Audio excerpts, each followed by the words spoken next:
Hey, Coach Susan Murray here. Facebook Live is giving me conniptions.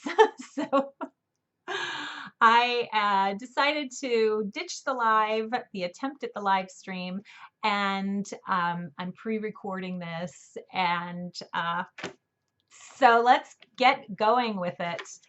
It cut me off. First of all, it was giving me a hard time logging on it, and then it cut me off in the middle of this great reading. So I'm picking up reading from our book, Walking on the Ceiling, Reflections on Life Turned Upside Down by Pediatric Cancer.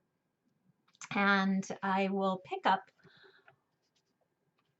where I left off yesterday. I'm going to reread the last paragraph that I read before I jump into today's reading. We would not know until days later that just before that night's curtain call, Laura collapsed backstage, her flustered castmates helping her to her feet. How she managed to remain standing on stage for 5 minutes of curtain calls despite debilitating headache, nausea, and vertigo remains a mystery to me. Sunday, May 28, 2006. By morning, it was clear Laura's condition was more severe than a simple virus. My friend Elizabeth, a former nurse and the wife of an emergency room physician, listened patiently as I described Laura's symptoms. I wondered if we should take her to the local urgent care center or the emergency room. Elizabeth suggested taking her to the nearest ER, as that would be where the urgent care center would send Laura if her condition was serious. Laura, unable to keep her eyes open in the daylight, was so weak and disoriented she could not even walk with assistance. Dennis carried her to the van, and when we arrived at the ER, he gingerly placed her in a wheelchair and wheeled her into the hospital. All this time, we thought perhaps she was suffering from dehydration from vomiting all night. We were concerned we were making a big fuss out of a little viral infection. Having left our sons, Eamon, 13, and Liam, 9, asleep at home, and assuming we'd be out of the hospital in time for the afternoon matinee performance, Dennis returned home to take care of the boys and get them to the theater, while I stayed at the hospital with Laura. Within the first 90 minutes, a CT scan revealed a brain bleed, a serious, potentially life-threatening condition. Although the cause of the bleed was not yet determined, it was clear Laura would need to be transferred to another hospital for surgery. I phoned Dennis to tell him that Laura's condition was far more serious than we had initially thought. Dennis drove the boys to the theater, explaining the situation to the director, who had to scramble to find replacements for Dennis, Laura, and me. The boys stayed and performed while Dennis hightailed it back to the hospital.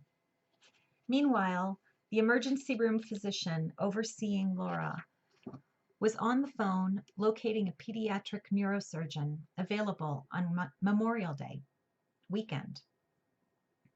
A surgeon was located at Duke University Medical Center. Laura would be transported by ambulance. I figured this must be a good development. At least she didn't have to be airlifted. With the severity of the situation rapidly sinking in, I began making phone calls. I called my mother in Cleveland, Ohio, who asked if I thought she should come down. Yes, I told her, I'm really going to need you here. In an amazing coincidence, my brother, who spent more time avoiding my mother than visiting her, happened to be at her home with his family when I called. He helped Mom pack and then drove her to the airport, where she found a direct flight from Cleveland, which would have her arriving in Raleigh at 6 p.m. I phoned our friends, Leah and Chad, who graciously agreed to collect Mom from the airport. I phoned my friend Meg, who mobilized our Wake Forest homeschool friends and picked up the boys from the theater. I phoned Elizabeth, who agreed to meet us at Duke's emergency room and was clear-headed enough to ask the right questions and understand all the procedures unfolding at breakneck speed. Finally, I phoned my friend Olivia and requested she call as many prayer warriors as she knew. Our 2000 Sienna careened down I-540, keeping pace with the ambulance. Dennis, white knuckles gripping the steering wheel, was calm and determined, though we both knew the other to be suffering great personal agony. Our 14-year-old daughter, our firstborn, lay barely conscious on a gurney in the vehicle ahead. We were warned that if there was a sudden drastic change in Laura's condition, we were not to keep up with the ambulance in its attempt to get her safely to the emergency room 28 long, agonizing miles away. We drove the entire 40-minute drive praying for her safety and recovery. We were in a daze, not really sure what was happening, yet certain our lives would be forever changed. Hours after arriving at Duke, numbed by the numerous staff members we'd encountered and procedures we'd witnessed, the pediatric neurosurgeon, Dr. Casey, met us at the surgery waiting room. It was a spacious yet private, comfortable area, closed off from the activity of the rest of the hospital. When he saw the room filling with our family and friends, his first quickly spoken words were, "Oh, good. You're going to need all the support you can get." He briefed us on the procedure. Laura was currently undergoing surgical preparation. The surgery could take anywhere from 4 to 6 hours. It appeared the cause of the brain bleed was a tumor, but he would learn more during the surgery. He assured us that he'd seen a lot of these types of situations in his practice. Before Dr. Casey left, I timidly said to him, "Doctor, please forgive me if it is inappropriate to ask, but if you're a praying man, please pray." He squeezed my shoulder, then left the room, telling us we'd be phoned every 30 minutes to be apprised of the surgical statistics. As Laura was wheeled into surgery at 7:30 in the evening, just shy of 24 hours of the initial symptoms, I told her that I loved her. I told her that she was going on an adventure and I'd be there when she came back. Laura, eyes shut and barely awake, murmured, "I'll be okay, Mom. Don't worry." When I returned to the oddly comforting environs of the surgery waiting room, I saw that several others had joined our group. Our son, Eamon, lean and lanky, outstripped his father in height several months earlier. He stood, eyes swollen with tears, wearing a face of grief no mother ever expects to see on her child of 13. 21 months younger than his sister, Eamon and Laura considered the other as much best friend as sibling. It was evident that the possibility of losing his beloved sister terrified him. Embracing him, I said, "Oh, honey, I'm so sorry. I know you're scared. It's okay to cry and lose it. Papa and I are scared too, but we know Laura is in the very best hands."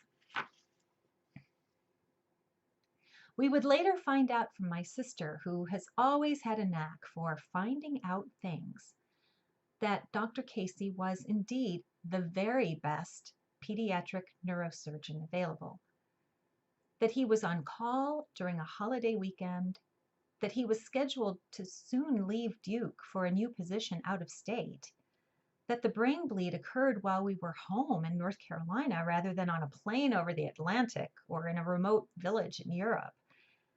These would be the first of many incidents we would chalk up to divine intention. Being surrounded by people who loved us and had known Laura all of her life gave us tremendous comfort as we waited for the news that the surgery was complete. The phone call came at 9:20 p.m. The surgery went well, and Dr. Casey would arrive soon to discuss the outcome with us. So much of the post-surgery meeting with Dr. Casey is a blur to me now. I remember who remained with us in the waiting room: Meg, Eamon, Pastor Young from our former church, Chad and Leah, my mother and Dennis. I remember being in a constant state of prayer, offering prayers of gratitude and protection and healing. I remember my phone conversation updating Olivia, who told me that all of the attendants of the Camp's Farthest Out annual meeting in California had stopped mid-meeting to pray for Laura and our family. And I remember harboring a certain incredulity as Dr. Casey spoke. He told us that the tumor he removed looked very much like a medulloblastoma, a pediatric brain tumor which was aggressive and, as a result, would need to be treated aggressively. When I became emotional, he reminded us that we would not know anything until the lab results arrived, which would not be until Thursday, 4 days later. He offered the analogy of us facing a forest full of trees that would need to be cut one at a time until we knew what we were dealing with. He told us that whatever type of tumor it was, he was confident that he removed 100% of it. He told us we were in for a very long ordeal. But I didn't hear that part. I heard that whatever it was all gone. Otherwise, we wouldn't know anything for sure until the lab report came in. I knew that there were many different types of brain tumors, not all malignant and not all fatal. Perhaps we were not dealing with a particularly nasty one. And if the doctor was confident he removed all of it, that was a good sign, right? And besides, he never used the word cancer. By 11:30 Sunday night, we were allowed to go, 2 at a time, into the pediatric intensive care unit to see Laura, who was asleep, though no longer sedated. We had been warned that our lovely daughter would not look like herself following her ordeal. In addition to the trauma of surgery, she was face down throughout the procedure, which causes severe swelling to the face and head. Additionally, a plethora of tubes were attached to her, including a shunt in her head to drain excess fluid. Hospitals tend to be foreboding places, no less so the pediatric intensive care unit. The pungent smell of disinfectant mingled with human decay, harsh lights and high-pitched beeps, the gurgling and whirring of machinery, and the anguished cries and groans of frightened children combined to create an alarming and grim environment. I was completely unprepared to see my once vibrant child lying helpless in a PICU hospital bed. Laura's beautiful face was swollen beyond recognition. Her waist-length hair, still in braids from the night before, was tangled and matted. Dr. Casey explained that he usually didn't fully shave his patients' heads, just the strip where the tumor was located. That strip was covered with gauze bandage and surgical tape. Laura shared a room with 3 very young patients who were completely alone, save the attentive nursing staff. With tremendous guilt, for I have no idea these families' circumstances, I recall my initial disgust that a person would leave their precious child unattended in a hospital. Dennis and I, knowing we would be at her bedside the entire night, encouraged Laura's grandmother and brother, Eamon, followed by other visitors in pairs, to see her first. Having been awake the entire night before, we were severely sleep deprived, yet we kept vigil at Laura's bedside all night.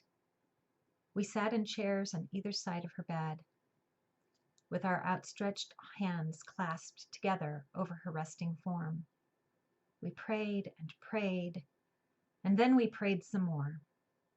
It was during our vigil that a profound sense of peace washed over me.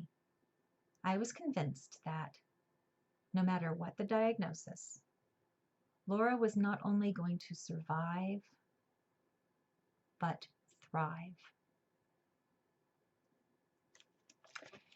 And that's all you get today. But tune in tomorrow, and I don't know if I'm going to try to air live on Facebook again, or if I will do what I'm doing today and pre-record and then post it. We'll have to see if Facebook Live cooperates. In the meanwhile, please download your free copy. It's available until 11:59 p.m. May 29th, Pacific time. How's that for clarity? Thank you for watching and listening, and I'll see you again tomorrow. Wishing you well.